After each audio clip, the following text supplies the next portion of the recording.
We aim to create an experience that really evokes the feeling of being immersed in nature. Hi, I'm Azusa, and this is Alex, and we have a studio called AA Murakami. We love working with these ethereal materials such as bubbles, which of course float, but also because it of course refers to the Japanese woodblock print that are called floating world for a kind of like a Buddhist saying or interpretation of like a sorrowful world, but also they referred to a kind of release from the strict social hierarchies of everyday life. Beyond the Horizon is a work that we have been working on and developing for many years, and it really is the most ambitious and complicated project that we have done to date. It's really working on the edge of what's possible and creating a totally new experience.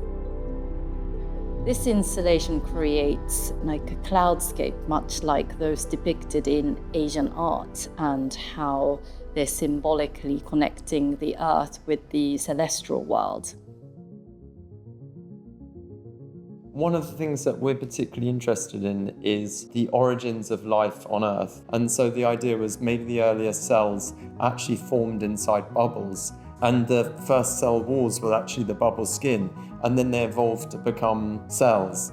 We've got these giant bubbles that drift through the space. We were, of course, thinking about these like early first emergence of life. These bubbles, they can feel kind of alive when they emerge from these machines. They're in a kind of hypnotic dance of waves across their surface. So we'd take something like a bubble filled with mist, and then we have to figure out how we're going to approach engineering such a device to do this, and that is where a huge amount of R&D comes in. You could blow a bubble with your mouth, but actually making a device to autonomously do that, to feed it with the soap liquids, to do the kind of precise movements to make something so delicate time and time again, that actually requires a huge amount of like complication and sophisticated kind of technology. That's maybe where it gets interesting.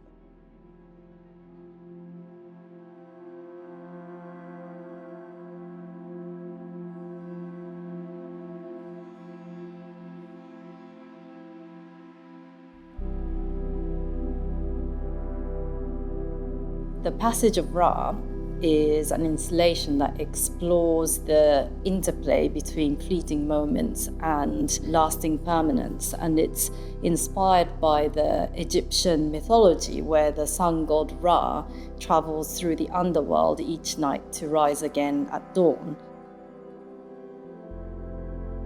I spend too much of my life on a screen. If I'm experiencing technology through something on a screen, it's existing in a different dimension to myself.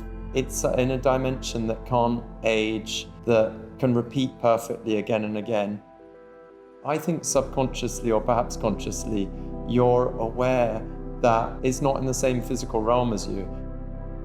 There's a feeling that you get when you're experiencing nature, like the cherry blossom season, for example, where there's this melancholy and an enhanced sense of beauty from the transience and the awareness that you're both experiencing this moment together, you and the blossom, and it will never come again. So we've always been really drawn with a fascination to materials. I think that's how we also approach technology. I think technology doesn't necessarily have an interesting materiality you get from materials that can actually bypass language, and kind of it's to do with tactility and probably primordial things that our brain is tuned to respond to in our natural world. So we always try and create a very immersive environment in our work, and that was very inspiring to us, how it could create a scene that was beautiful and real. You can experience it when you're there, but when you're gone, you just have a beautiful memory of it.